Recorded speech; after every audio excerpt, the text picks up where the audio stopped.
aturan seperti ini. Oh, ini kan tujuannya supaya, contoh saja Bapak Ibu, kita ambil seorang yang menyapu. Bisa tiga jenis itu sifatnya itu.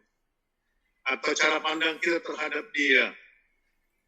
Dia menyapu lantai, lalu mungkin bagi dia, yang penting saya bekerja. Datang jam 8, pulang jam 4, selesai. Lalu yang kedua mungkin berpikir, kalau dia misalnya menyapu, dia berpikir bahwa ya ini tugas saya bekerja dan nanti saya dapat gaji, jadi dia finansial. Tapi kalau misalkan kita lihat filosofinya kenapa dia menyapu itu, dia ingin membuat lingkungannya itu bersih supaya orang sehat. Nah itu itu Bapak Ibu. Jadi dokter itu di sana dia wadah apanya ranahnya. Jadi bertepatan kalau nggak salah membahas ini juga nggak Bapak Ibu sekarang ya, falsafah sains ya. Sedang dapat mata kuliah itu nggak Bapak Ibu? Sudah dapat di semester 1 Pak. Oke, di falsafah sains itu mungkin kita bisa masuk ke selalu berpikir besarnya gitu, filosofinya. Selalu berpikir ke payungnya, selalu berpikir ke induknya gitu ya. Jadi ketika kita melakukan sesuatu, selalu kita berpikir ke hal besar dari apa yang kita hadapi itu. Materi kita hari ini cukup banyak sebetulnya Bapak Ibu. Saya coba share screen ya. Yang pertama, kelihatan nggak ya? Kelihatan, Pak Dokter. Hakikat penelitian ya.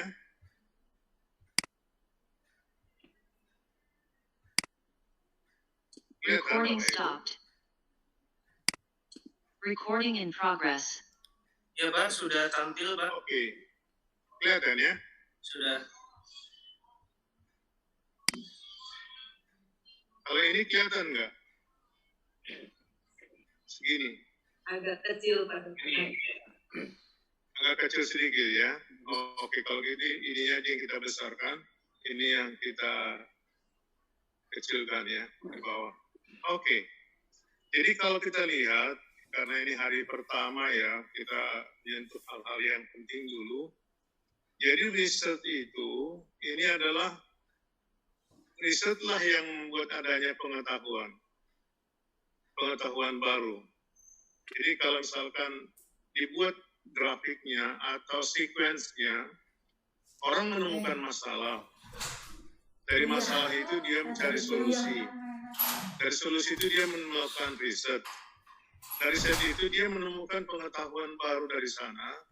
Dan pengetahuan baru ini menjelaskan tentang the truth. Kebenaran. Andai kita mundur berapa ribu tahun ke belakang, saat itu kan filosofi itu masih berfokus pada Tuhan. Yang era keduanya itu nanti alam. Makanya ilmu alam jauh lebih duluan dibandingkan dengan perkembangan ilmu sosial. Kalau ilmu sosial ini baru Bapak Ibu. Baru di abad-abad ke-19. Jadi kalau dulu, kalau ada sesuatu selalu dikaitkan dengan Tuhan. Pengetahuan tidak berkembang, kebenaran tidak tahu gitu. Pokoknya sama Tuhan. Kenapa ada petir? Oh, ada dewa petir. Gitu. Sementara penelitian melihat, oh bukan, ada kutub positif, ada kutub negatif. Mereka bertemu, terjadilah dentuman suara yang keras begitu. Kenapa ada gelombang laut? Itu kan karena dewa laut lagi ngamuk tuh. Gitu. Padahal mungkin ilmu pengetahuan bisa meneliti tentang gelombang laut itu, dan itu bisa dianalisis secara fisika gitu. Sehingga mereka menemukan kalau model seperti ini, maka kemana ikannya pergi, kemana ikannya bertelur, itu terus ditelusuri. Lalu yang kedua, the greatest part of writer's time is spent in reading. Jadi bagian terbesar dari para penulis itu adalah membaca. Nah, bagian ini Bapak Ibu, ini bagian pengalaman belajar yang nanti kita bahas di semester ini. hampir nanti beberapa pertemuan itu kita fokus pada jurnal. Jadi kita membedah jurnal karena kita akan berangkat dari jurnal itu menyiapkan kita untuk memulai hasanah keilmuan sampai nanti terbentuk sampai kita nanti membuat disertasi.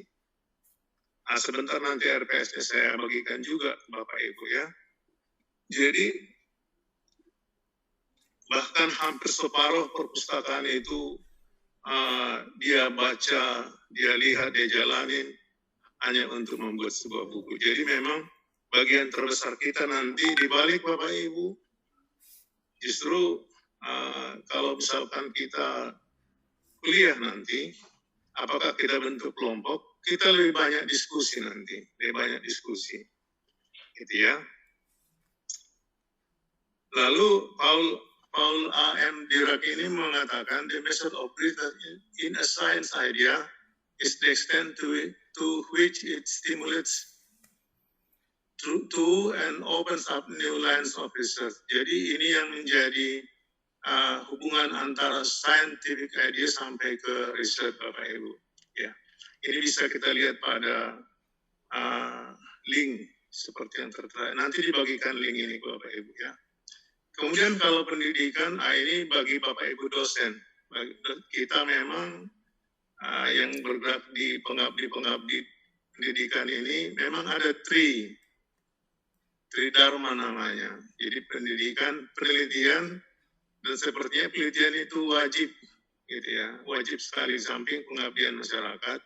Ini berlandas kepada siklus pengetahuan ya. Jadi siklus pengetahuan itu mulai dari yang creation, ini bisa kita lihat dari Burham dan Cawi ini, kemudian sharing, kalau dia sudah sampai menghasilkan produk itu dipatenkan, di prototyping, dan ini dikomersialkan. Jadi kalau kita lihat yang seperti ini memang belum terlalu berkembang di Indonesia gitu ya.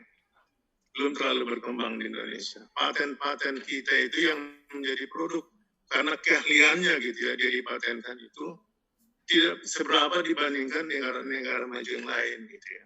Mungkin ini salah satu upaya pemerintah mendorong paten itu dikembangkan dan produk-produk inovasi itu sampai jadi wujud.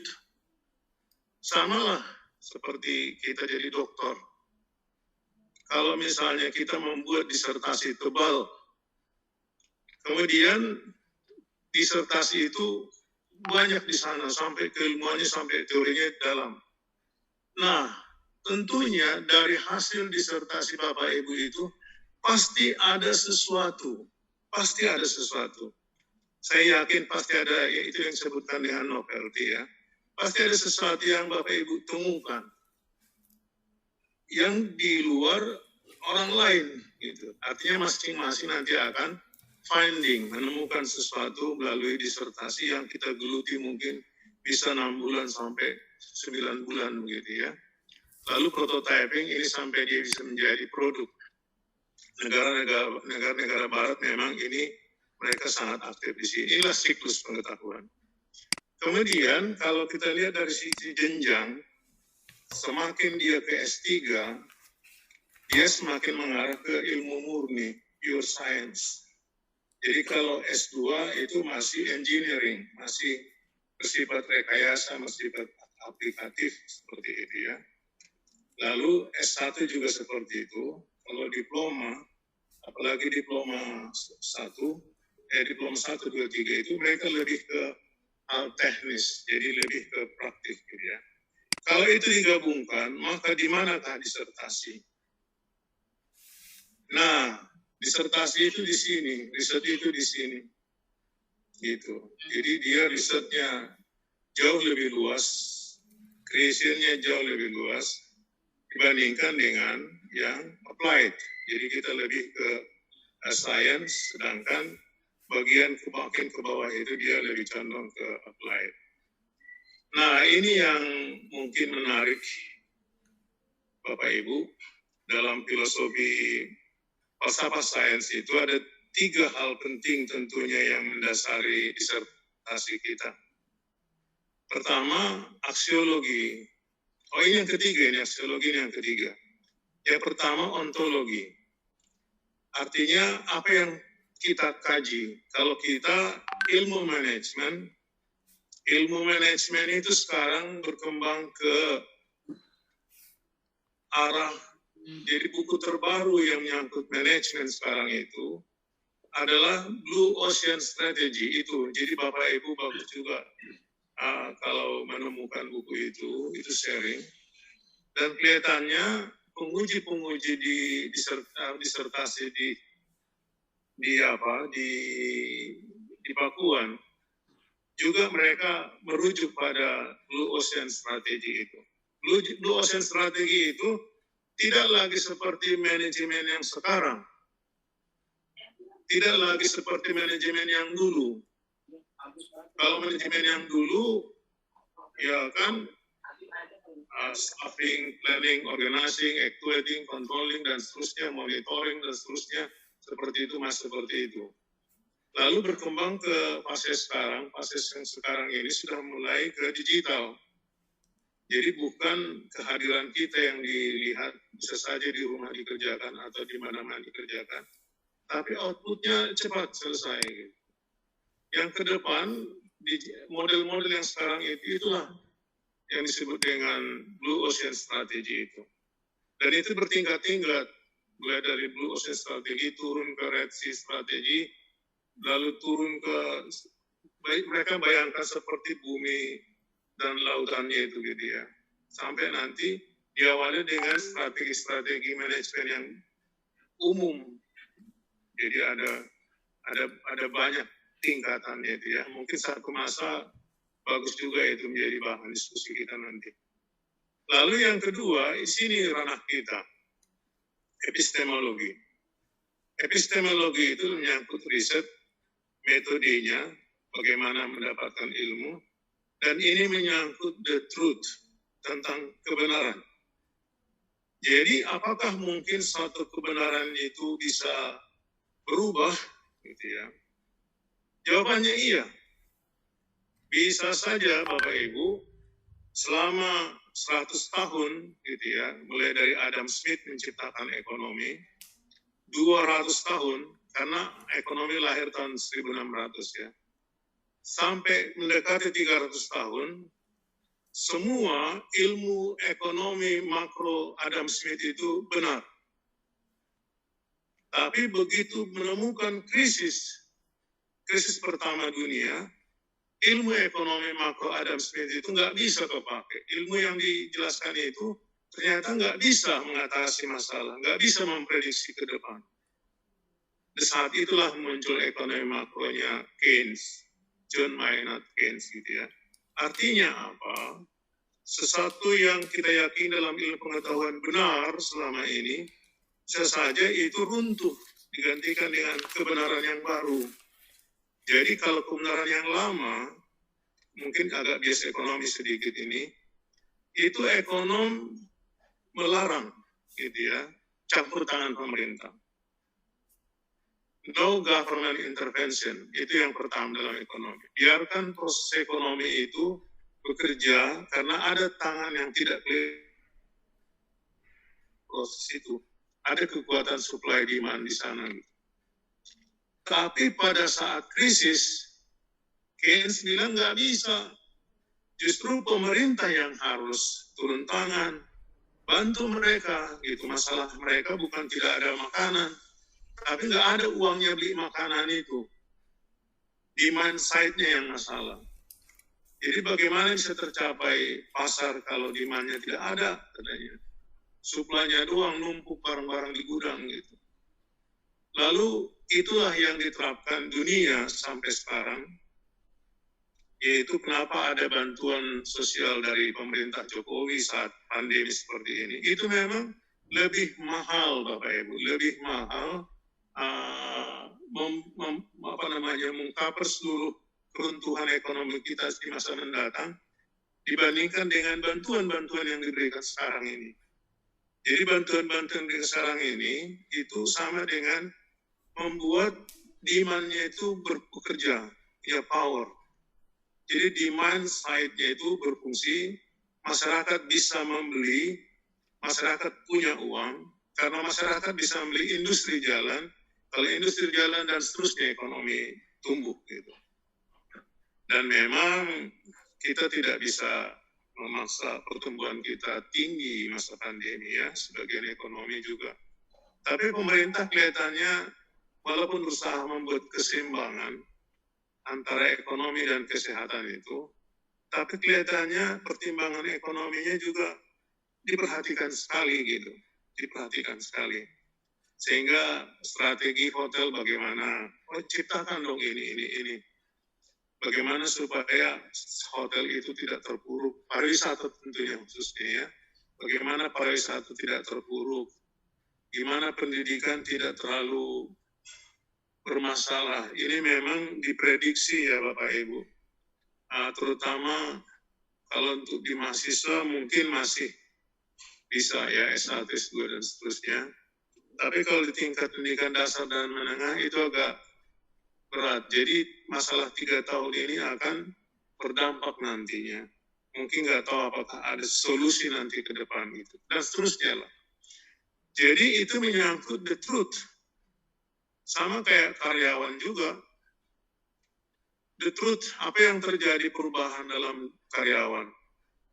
Kalau kita bekerja, gitu ya. Kalau dulu itu pressure yang penting, tekanan. Bahkan nggak ada senyaman sekarang kalau bekerja zaman-zaman dahulu kala.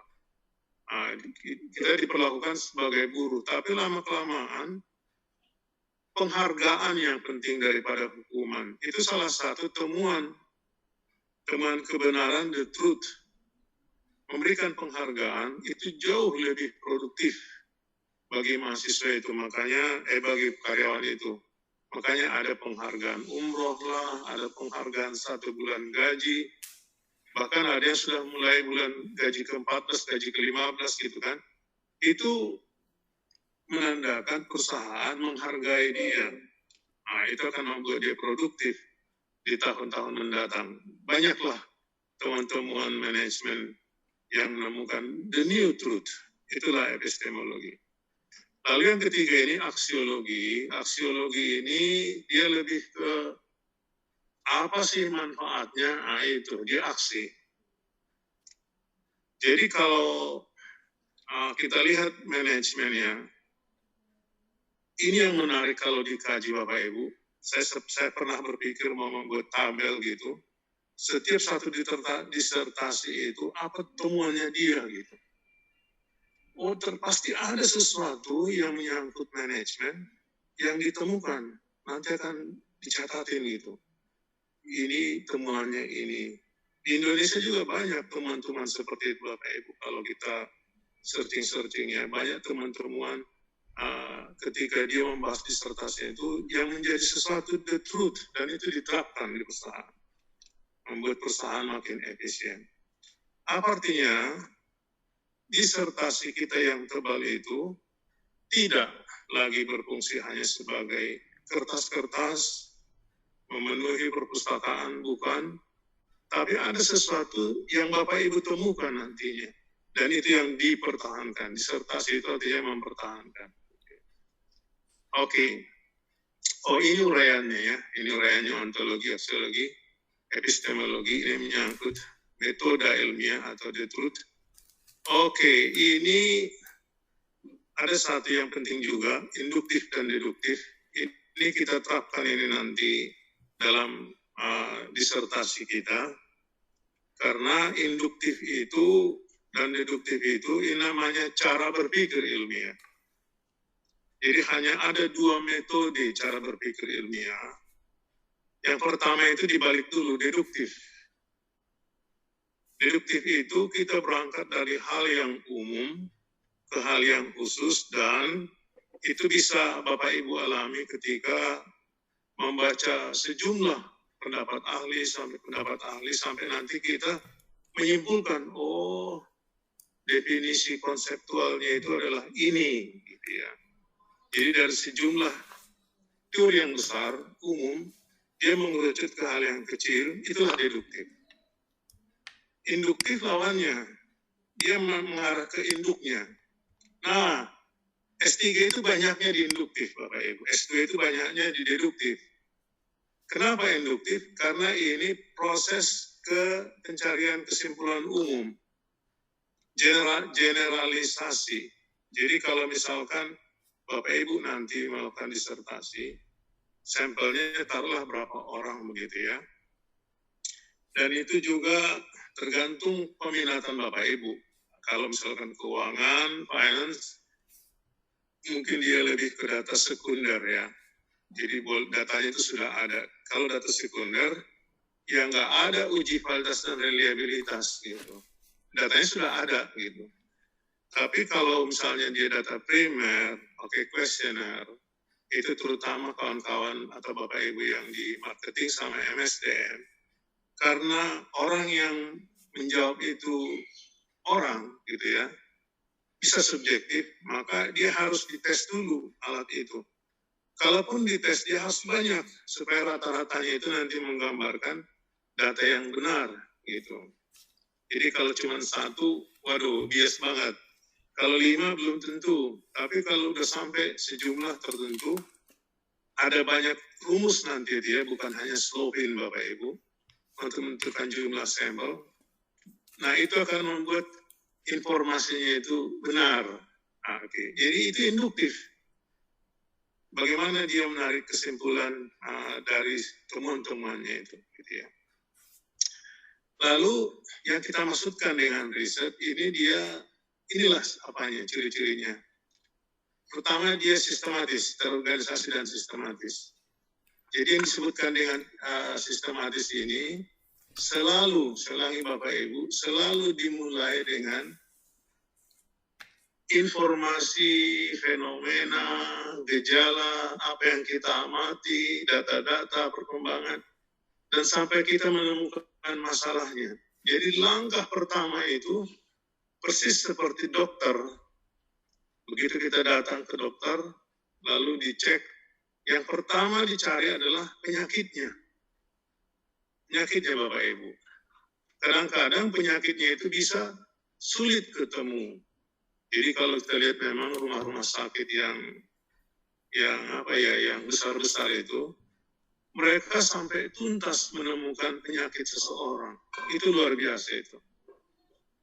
Jadi sampai ditemukan gejalanya ini, tapi ternyata penyakitnya ini. Itu. Contoh lah ya, misalnya ada yang sampai lumpuh. Mungkin berpikir, terapi aja, dipijit aja, diobatin ini aja, gitu-gitu. Tapi justru ketika dicek gitu, sampai ketemu penyakitnya, ternyata ada gangguan pada cairan di otaknya. Nah kan luar biasa itu. Yang rumah sakit umum mungkin tidak sampai mendeteksi itu. Bagaimana sampai menemukan cairan di otaknya ada masalah? Itu orang kedokteran kalau ada yang tahu di sini ya, itu bisa juga mengambil cairan dari tulang punggung belakang kita, bening.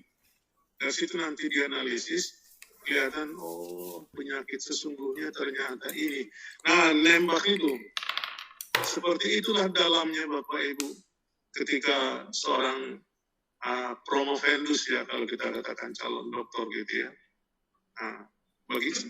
Itulah dalamnya seorang calon dokter menemukan masalahnya itu. Jadi jauh mendalam Bapak Ibu, jauh.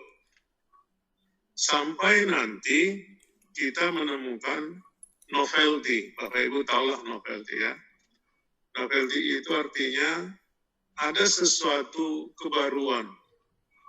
Jadi ada sesuatu yang kita temukan, kebaruan yang kita temukan gitu ya. Oke, kemudian dia tentu tidak fiktif ya, tapi dia didukung data. Kalau tidak ada datanya fiktif itu. Dan ini yang membuat memang penelitian itu tidak sama. Jadi bisa saja hasil penelitian yang sama judulnya Bapak Ibu, tapi kok beda hasilnya. Oh iya, data tahunnya beda, kemudian belum lagi data tempatnya beda, jadi proses penyimpulannya itu beda. Jadi itu makanya dalam pembatasan masalah itu, Bapak Ibu tuliskan kan, bahwa ini pada periode ini, kalau periodenya dipanjangin, beda lagi tuh hasilnya nanti. Atau kalau perusahaannya ditambahin banyak, beda lagi. Kalau kita merata-ratakan 5 perusahaan dengan 10 perusahaan, behavior atau perilaku perusahaan-perusahaan itu akan lebih luas kalau menggunakan banyak perusahaan. Contoh bagi Bapak Ibu yang senang keuangan misalnya ya, mengambil peminatan keuangan. Keuangan apa sih biasanya ya? Kalau marketing itu loyalitas pelanggan, MSDM itu kinerja karyawan, masih fokus di sana kita. Kalau di keuangan itu laba. Bisa return on asset, bisa return on equity gitu ya.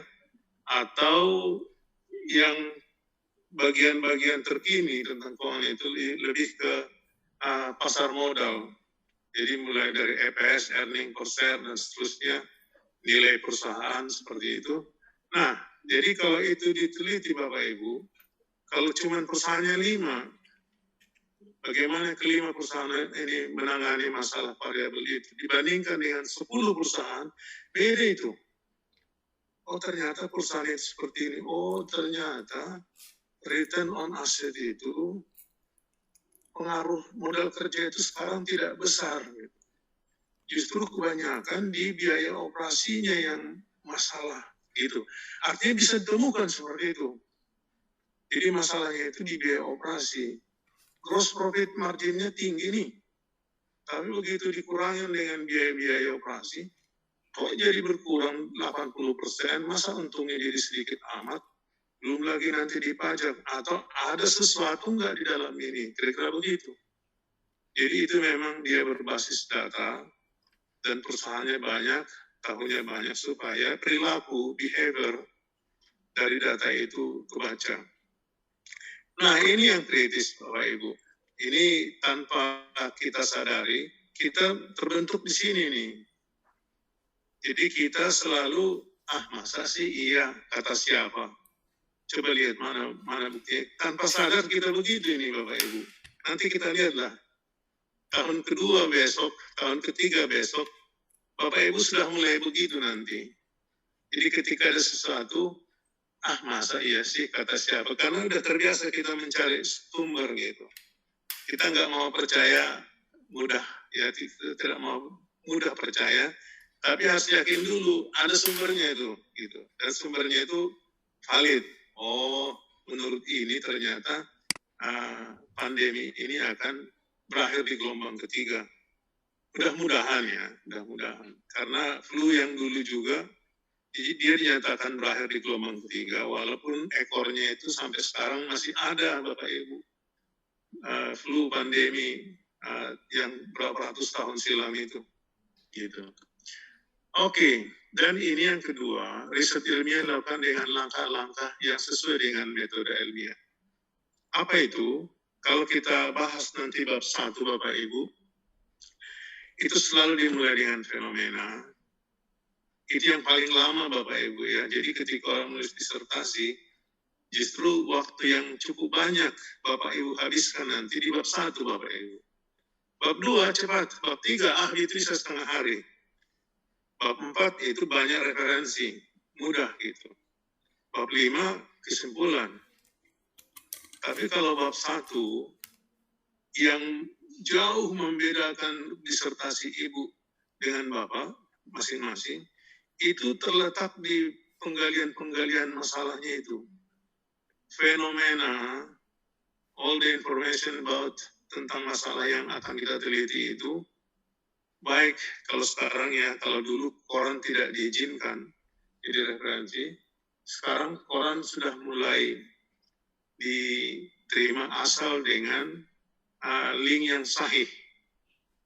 Jadi koran misalnya, namanya siapa, harinya tanggal berapa, sumbernya linknya mana, akses kapan, itu bisa jadi referensi sekarang. Tapi kalau opini nggak boleh. Jadi kalau orang pidato itu opini, itu belum bisa dipertanggungjawabkan sebagai referensi. Kalau buku udah pastilah ya, kalau jurnal sudah pastilah. Tapi kalau koran ini sedang dalam apa ini? Dalam transisi antara mengiyakan dengan masih menolak. Kalau yang konservatif dosennya, dia akan katakan koran tidak boleh. Sementara koran itu memberikan informasi termutakhir. Angkanya juga akurat, termutakhir. Jadi Bapak Ibu silahkan menggunakan koran. Jadi sudah mulai banyak disertasi-disertasi yang menggunakan koran, jadi Kompas. Nah, jadi di bab 1-nya itu tertulis Kompas atau Jakarta Post, gitu kan. Dia bisa mengambil fenomena itu, data itu dari koran, gitu ya. Karena toh nanti orang pun boleh kok ngeceknya, ada linknya itu, gitu. Oke, nah ini yang eksplisit Bapak Ibu. Research question, ini nanti ada apa ya? Ada latihan tersendiri bagi kita mungkin untuk menemukan research question itu. Kenapa? Karena research question itu harus eksplisit.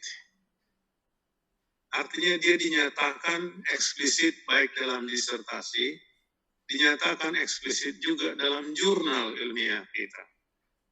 Jadi kita kan tentu wajib nanti nulis jurnal kan. Dan lalu kemudian untuk disertasi kita ini, kita lebih mengarah ke hasanah keilmuannya Bapak Ibu. Kita mengarah ke pure science. Jadi kita mengarah ke indungnya, induk besarnya gitu ya. Kemudian ini satu, risetnya itu harus, mana tadi ini, bebas dari plagiarisme. Ya ini nanti otomatis lah ya ketika kita sudah melihat research question-nya itu spesifik, tajam, tentu kita tidak.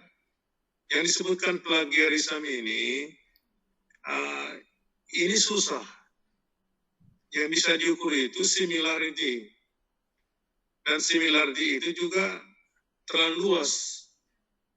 Definisi pasti similar. Pasti similar. Jadi bagaimana supaya dia tidak terkena plagiarisme kayak Turnitin misalnya, ada filternya di belakangnya. Jadi kalau misalnya definisi, Bapak Ibu kasih tanda kutip di depan, quote gitu, itu bisa, apalagi ada sumbernya, itu bisa difilter, tidak dihitung. Gitu. Jadi ada beberapa apa juga menggunakan Turnitin itu ya, supaya nanti dia di bawah 20% lah gitu. Mungkin S3 batas Turnitinnya itu 20% barangkali. Sebagian ada yang dilonggarkan sampai 30. Tapi mungkin makin ke atas S3 mungkin 20% gitu ya. Nah ini satu, memberikan kontribusi. Ini yang tadi kita sebut dalam filosofi yang pertama itu, aksiologi dia. Jadi ada sesuatu yang kita hasilkan ketika kita menyelesaikan ini. Dan itu ini. SOTA ini singkatan dari state of the art. Jadi kalau kita melakukan riset ya, riset A, riset B, state of the art itu ini berasal dari semua jurnal-jurnal ilmiah. Penelitian-penelitian yang fenomenanya membahas topik yang sama. Apa artinya? Artinya di bab 1 Bapak Ibu, kita sudah memasukkan bab 1 disertasi ya, dalam rangka pencarian fenomena masalah itu, kita sudah memasukkan sejumlah pendapat-pendapat para ahli sebelumnya. Mereka sudah menganalisis, mereka sudah meneliti, lalu kita mengambil temuan dia itu, sejumlah mereka itu, kalau ditanya berapa orang, wow, ini bisa 20, bisa 30. Saya pernah bertanya ke kawan-kawan yang S3 di Trisakti ya. Pak, di sana Trisakti medlitnya gimana? Saya bilang. Waduh, di sana medlitnya sampai habis bahas jurnal melulu katanya. Tiap orang harus mencari 50 jurnal katanya gitu. Dan nggak boleh pula ada yang sama. Terus cari jurnal sampai nanti dia mengerucut sendiri menemukan apa yang mau dia teliti gitu. Nah, jadi itu SOTA, state of the art, kumpulan dari hasil-hasil penelitian terdahulu. Kalau misalnya dulu orang membahas tentang kinerja pegawai, ada lagi yang kedua, ada lagi yang ketiga, keempat, kelima. Nah, kita menjadi dapat gambaran. Oh, kinerja pegawai itu dalam tempat yang berbeda-beda, ternyata beda. Kinerja pegawai di pemerintahan, BUMN, kinerja pemerintahan di marketing, beda. Ada kinerja karyawan itu dinilai dari jam kehadiran, bisa bekerja sama, gitu ya. Bisa hadir tepat waktu, produktif, laporannya beres. Beda dengan marketing. Marketing targetnya aja yang jadi indikator utama. Tercapai targetnya, apakah dia bangun pagi jam 8 atau bangun pagi jam 10 misalnya, no problem bagi perusahaan. Tapi targetnya ketika di akhir bulan jauh melampaui gitu. Itu hasil penelitian. Nah, itulah SOTA. Lalu disinilah kita lihat bahwa dari penelitian itu nanti ada yang memang memberikan kontribusi yang sangat mendasar, itu besar. Ada memang kontribusinya itu dalam bentuk sesuatu yang bisa dipatenkan. Ada yang kontribusinya itu sampai jadi produk. Ada yang kontribusinya itu hanya perbaikan manajemen. Jadi memang disinilah diharapkan tadi seperti ini, pengembangan ilmu dan penerapan, jadi dia memang memiliki kontribusi Bapak Ibu ya. Oke, ini irisan antara skripsi, tesis, dan disertasi. Kalau di S1 itu memang lebih luas penerapannya, kalau ini lebih luas pengembangan. Jadi seperti tadi ada Ibu yang di ART ya. Disinilah memang kita diarahkan ya Ibu-Ibu ya, Bapak Ibu ya, lebih ke bersifat pengembangan. Oke, ini hampir sama dengan ini ya, saya langsung ke sini saja lah. Nah, apakah yang akan Bapak Ibu lakukan nanti pada saat menulis disertasi? Kurang lebih gambarannya seperti ini Bapak Ibu. Ini kita nggak usah bagi bab 1, bab 2, bab 3, tapi kurang lebih prosesnya seperti inilah. Kita akan banyak menghabiskan waktu dalam bab 1. Karena di sana kita sampai menemukan ketajaman masalahnya itu melalui banyak hal. Melalui pengamatan langsung, itu observasi kita.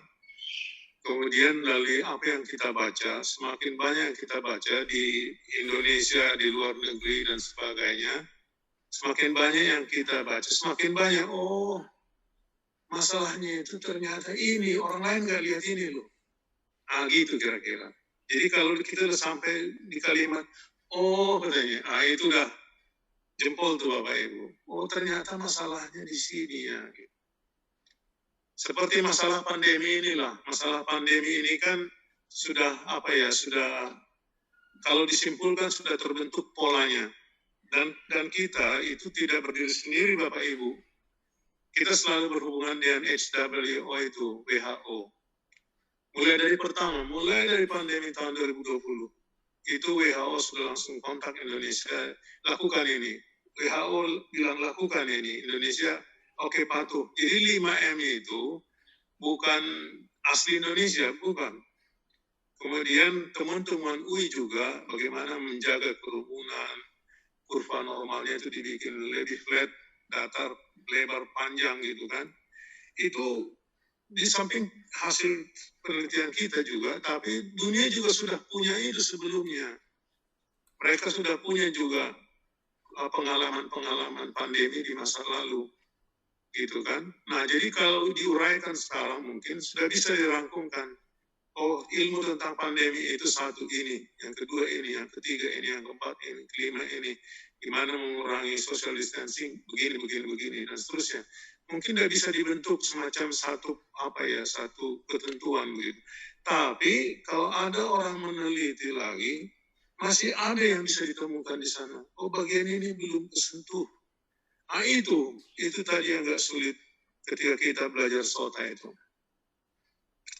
Jadi sampai sekarang, Bapak Ibu, menghabiskan sampai 0 itu belum bisa. Pandemi flu yang berapa tahun silam itu, berapa ratus tahun silam itu ekornya pertambahannya masih ada sampai hari ini di seluruh dunia. Cuman tidak dilihat lagi sebagai pandemi, sudah dilihat sebagai flu biasa. Gitu. Pandemi ini juga nanti akan begitu. Jadi dengan Omikron ini kan, ini dia mereduksi nih, memperkecil, tidak separah ketika yang pertama itu. Tapi dia memang lebih singkat, tapi penularannya keras. Nah ini nanti kalau misalkan ada orang katakan dari kedokteran, dia bikin disertasi sampai menemukan, mempropose bagaimana caranya memutus.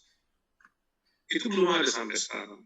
Artinya benar-benar zero gitu, nol. Belum ada. Jadi tetap tumbuh aja nanti itu. Cuman satu orang abaikan, satu orang tidak dimasukin lagi, tidak dicatat lagi gitu ya. Oke. Lalu kedua, sebagian kadang kita membutuhkan asumsi juga. Asumsi itu jika kondisinya seperti ini, maka itu akan bentuk.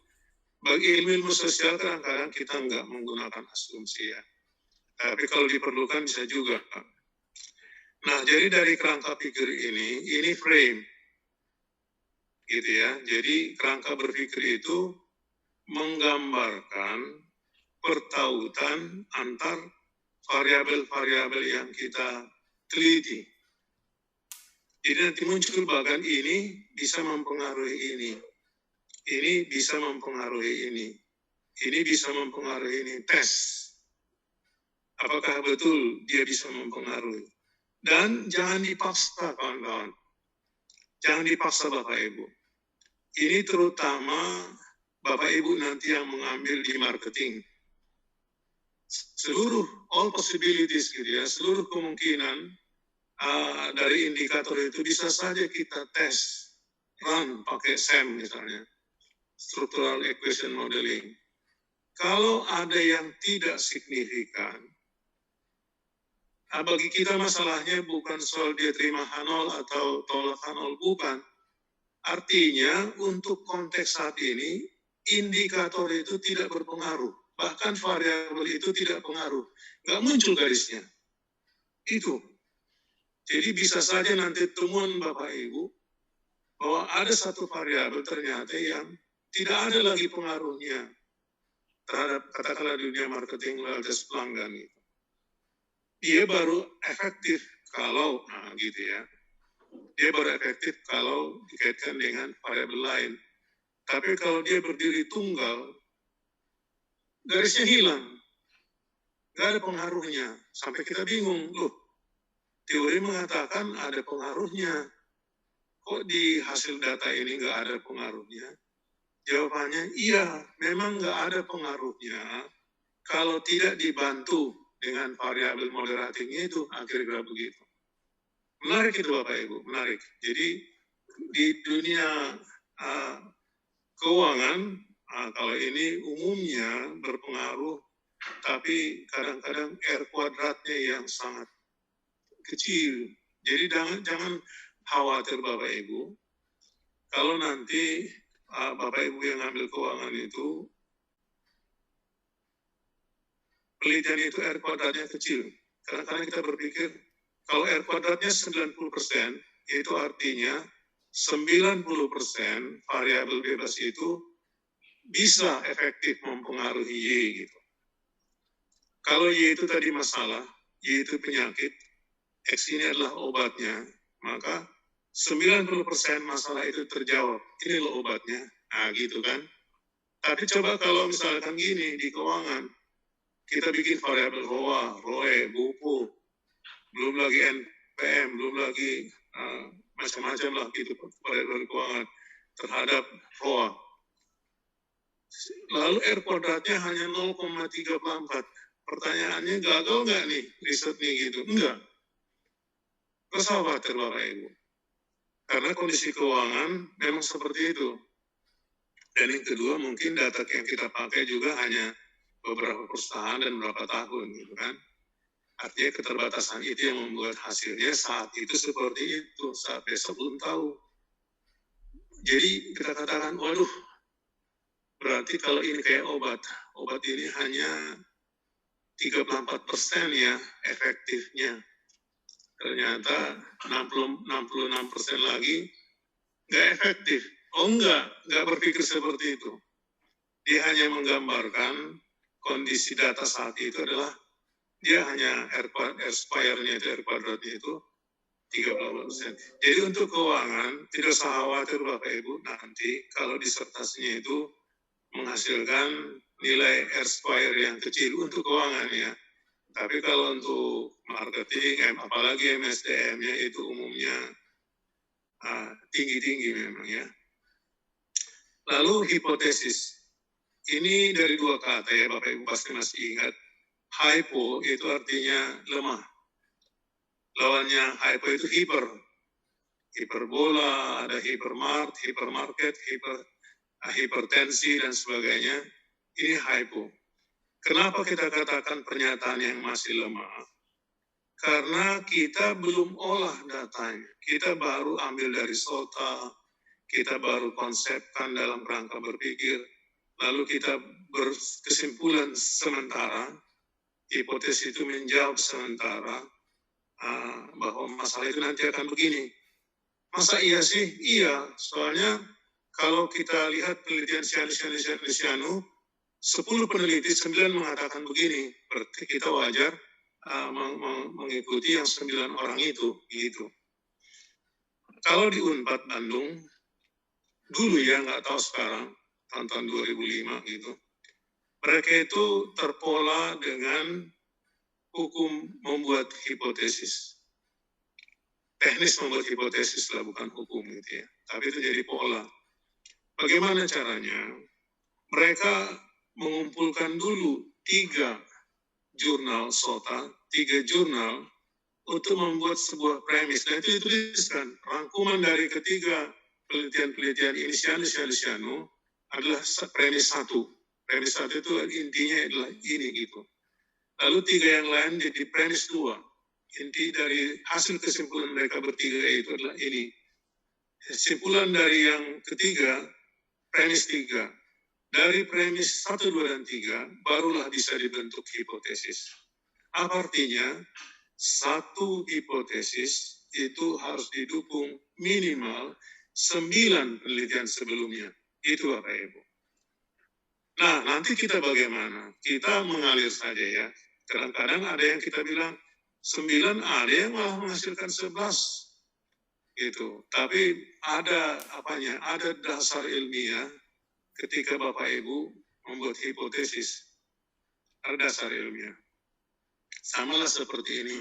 Social distancing, kemudian ya itu hipotesanya kan semakin berhasil dalam social distancing itu dengan berbagai cara ya, apakah tempat duduknya digeser dan sebagainya atau mobilitasnya dikurangi, itu akan semakin menurunkan pertambahan harian COVID itu. Nah itu kan bisa diterima secara akal juga dan dibuktikan dengan pengalaman empiris juga gitu kan. Baru ini terjadi di bab 2. Lalu bagaimana dengan bab 4?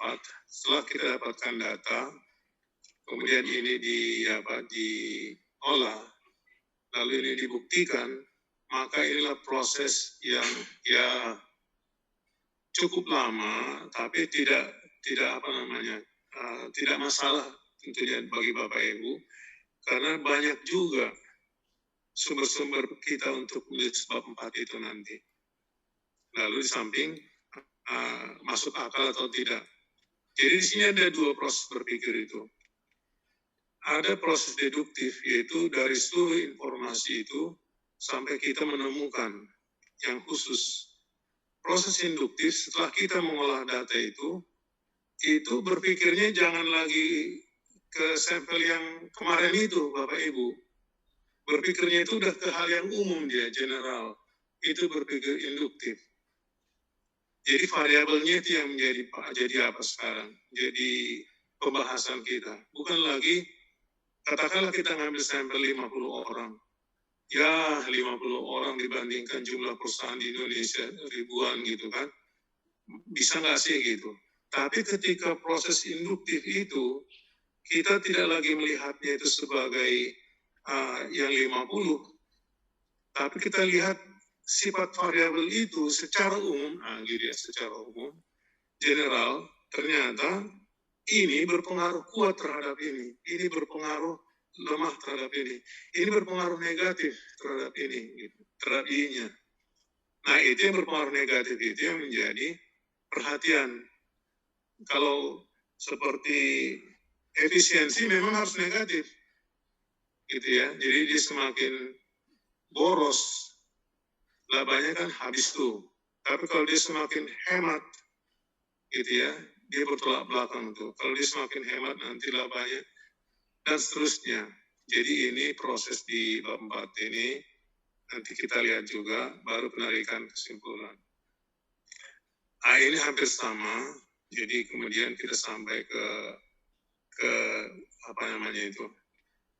Terus ada perkembangan terbaru ya. Perkembangan terbaru itu di sini Bapak Ibu. Yang tengah ini. Zaman modern itu memang kita dibawa pada alam berpikir kuantitatif. Masalahnya sekarang zaman bukan lagi zaman modern, tapi sudah zaman postmodern, posmo. Jadi ketika zaman postmodern ini, alam berpikirnya sudah berbeda, maka penelitian kuantitatif itu dianggap sudah klasik. Lalu penelitian sekarang mulai mengarah ke gabungan antara kuantitatif dan kualitatif. Di mana titik beda utamanya itu Bapak Ibu? Kalau kualitatif itu si orangnya yang aktif gitu ya, dan dia narasinya yang dalam. Angka-angka ya membantu. Gitu. Oke, Pak Ketua, kita break atau gimana Pak Ketua? Break 15 menit mungkin Prof. Pak Dokter. 15 menit lah ya. Ya, Saya kira setuju saya Pak. 15 menit lah, silakan. Jadi untuk sementara kita break dulu sebentar. Dan nanti kita selesai di sekitar jam 1 ya. Jadi kita break sebentar. Karena saya mau tunjukkan Bapak Ibu, materi kita ini banyak loh. ya. Ini kelihatan nggak? Belum muncul Pak. Oh, kalau gitu saya stop screen dulu ya. Jadi kalau ini saya stop screen, kemudian saya coba screen materi kita. Pertama, kita perlu melihat RPS kita dulu ini. Nanti kita bikin cepat aja nanti. Kemudian kita melihat ini. Ini bacaan Bapak Ibu tentang novelty. Jadi kalau tadi kita bahas bab 1 ini, kemudian bab 1 masih general problem, baru ini bab 2, baru ini masih di bab 1 dan 2 gitu ya. Di bab 1 ini ada research gap, tapi di bab 2 diungkap lagi dia. Disinilah ketemu novelty dan sebagainya. Apakah di metodenya yang baru atau isinya atau apanya lah, atau pendekatannya. Kemudian ini hasil penelitian, ini pembahasan penelitian, implication, ini tadi yang disebutkan dengan aksiologi itu, dan konklusi, kesimpulan. Ini salah satu pendekatan. Nah, jadi bagaimanakah kita menemukan novelty ini? Gitu. Jadi, novelty itu bisa terlihat dari sini, gitu ya. Ini temuan-temuan yang memang jadi sebuah novelty. Nah, gitu. Kemudian ada juga yang dari Indonesia. Jadi apa novelty yang sampai sekarang dihasilkan oleh ahli-ahli Indonesia gitu dan seterusnya. Kemudian bagian memang itu cukup bahan saja. Ini tentang research gap tadi itu. Jadi disiapkan ya bagaimana Bapak Ibu mengisi celah celah antara atau gap, yaitu kesenjangannya antara Dasein dan Dasolen. Dasein itu apa adanya, Dasolen itu apa yang seharusnya gitu.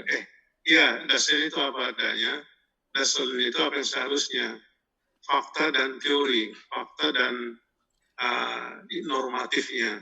Kalau semakin lebar perbedaannya itu, maka itu yang membuat dia gapnya semakin tinggi dan semakin menarik untuk diteliti gitu.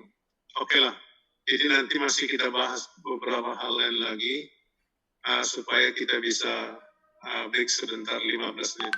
Silakan Bapak Ibu, silakan. Mangga. Recording stopped. Terima kasih, Prof. Terima kasih, Bapak. Ya, siapa?